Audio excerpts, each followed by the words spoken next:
Қайырлы күн, құрметті менің тыңдармандарым.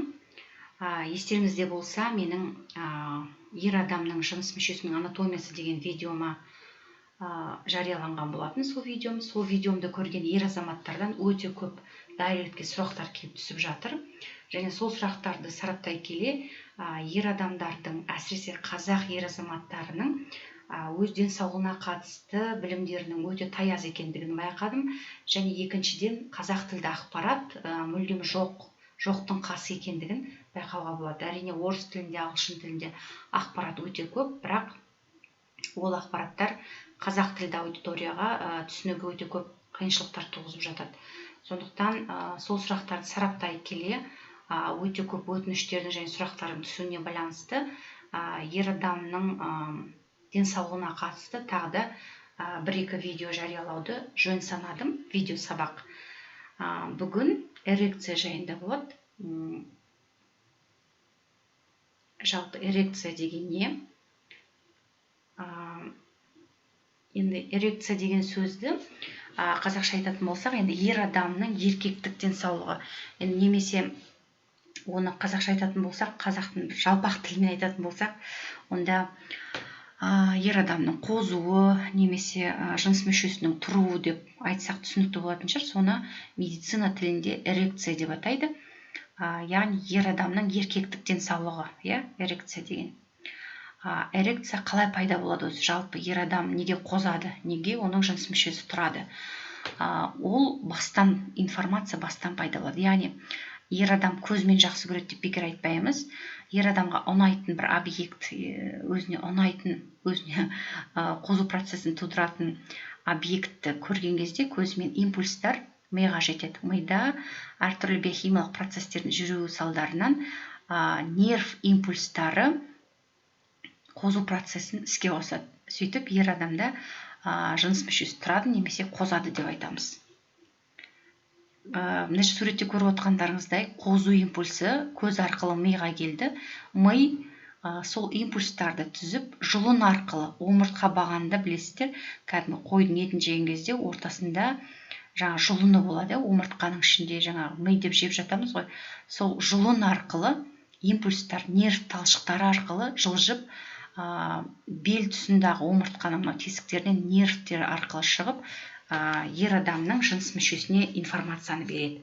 Енді ер адам жыныс мүшесіне информация келген кезде, ер адамның жыныс мүшесіндегі қан тамырлар арқылы, яғни артериялар арқылы, қызылмен түспен белгіленген артериялар, қанның келуі күшейеді. Жыныс мүшеге қанның келуі күшейеді. Көріп тұрғандарыңыздай, артерияның жанында вена бар, көк түспен белгіленген вена. Қалыпты жағдайда артериямен қан келу керек, венамен келген қан қайтадан кету керек. Бірақ артерия қан толған кезде, қан тамырлар, артерияның көлемі, диаметрі үлкейеді. Сол кезде вена қысылып қалады. Артериямен көп қан келіп жатыр. Веналардың қысылғандығынан қан кете алмайды. Сол үшін ер адамның жыныс мүшесі қанға толады. Яғни ер адамның қозу процесі бұл қан тамырлар феномені, яғни қан тамырлардың жұмысының әсері. Қалыпты жағдайда ер адамның қозбай тұрған кезіндегі, тыныш кездегі ер адамның жыныс мүшесінің көлденең кесіндісі былай болады. Мынау веналар, көріп тұрсыздар, мынау артериялар. Сонымен қан келеді. Мынау келген қан венамен қайтадан кетіп отырады. Мынау каверналық, яғни қуыстық денешіктер, олар бос тұр. Бос, ешқандай қан жоқ. Ал қозу процесі кезінде, мынау көріп тұрғандарыңыздай, артерия үлкейді, диаметрі, қан көп келеді. Сол қандар вена қысылғандықтан қан кете алмайды. Мына қуыс денешіктер қанға толады. Яғни жыныс мүшенің диаметрі, көлемі ұлғаяды. Қанмен іші толғандықтан.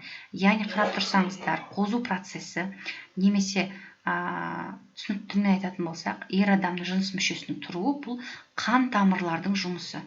Егер қан тамырлар дұрыс жұмыс істейтін болса, ер адамның эрекциясында проблема болмайды. Қан тамырлар дұрыс жұмыс істемейтін болса, эрекциямен проблема болады.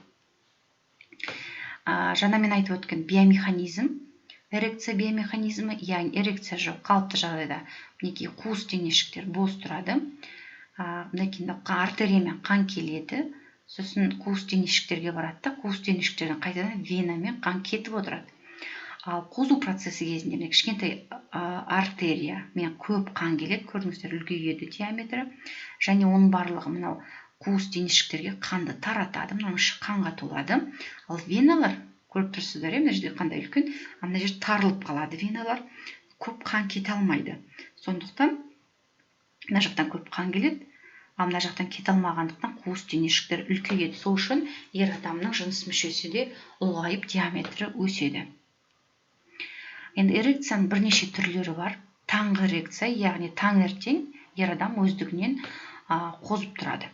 Бұл таңғы эрекцияның пайда болу себебі таңертең тестостерон деген ер адамның гормоны, еркектік гормон, ең көп мөлшерде болады. Пик тестостерона дейді, яғни шыңы деп атамыз ғой, ең көп мөлшерде бөлінеді. Сол кезде осы жыныс мүшесіне әсер еткендіктен таңғы эрекция болады.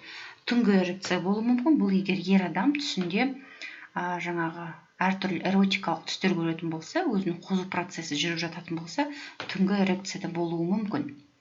Және аяқ асты спонтанный эрекция дейміз. Бұл кезде аяқ асты көшеде болсын, басқа жерде болсын, кафеде отырғанда болсын, өзіне ұнайтын объектті көрген кезде осындай аяқ асты спонтанды эрекция болып қалуы мүмкін. Жыныстық қатынас кезіндегі эрекция, бұл енді түсінікті.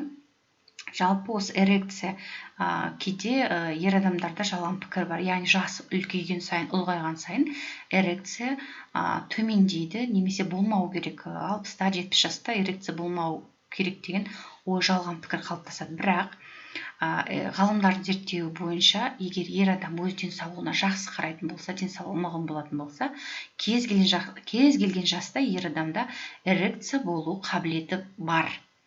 Бірақ оны сақтай білу ол ер адамның өзінің денсаулығына қалай қарағандығына байланысты. Оған біздің ата-бабаларымыздың 60-бай, 70-бай, 80-байлардың, 90-байлардың тіпті дүниеге келуі соған дәлел. Олай болатын болса, бір-бірлеріңіз жақсы көріңіздер, махаббаттарыңыз өшпесін, өз денсаулықтарыңызға дұрыс қараңыздар. Эрекцияның бұзылуы неліктен пайда болады? Ол жайында мен өзімнің келесі видеомда айтатын боламын. Бүгін жалпы эрекция деген не деген сұраққа тоқталдық, ал келесі сабақта, келесі видео сабағымызда эрекцияның бұзылу себептері және алдын алу шаралары жайында сөз ететін болам. Егер бүгінгі видео сіздерге пайдалы ақпарат бере алған болса, лайк басуды ұмытпаңыздар, міндетті түрде пікір жазыңыздар. Және менің инстаграмдағы тікелей эфирде отыратын парақшам Отбасы Академи деп аталады. Осы парақшаға міндетті түрде жазылып алуды да ұмытпаңыздар. Бұл жерде жалпы отбасылық сұрақтар, дүниеге қалай дені сау бала келу керек, нежелательно беременность дейді ғой, жоспарланбаған жүктіліктен қалай сақтану керек, сол жайында ақпараттар ала аласыздар. Жақсы, назар қойып тыңдағандарыңызға рахмет. Келесі видео сабақта кездескенше сау саламат болыңыздар.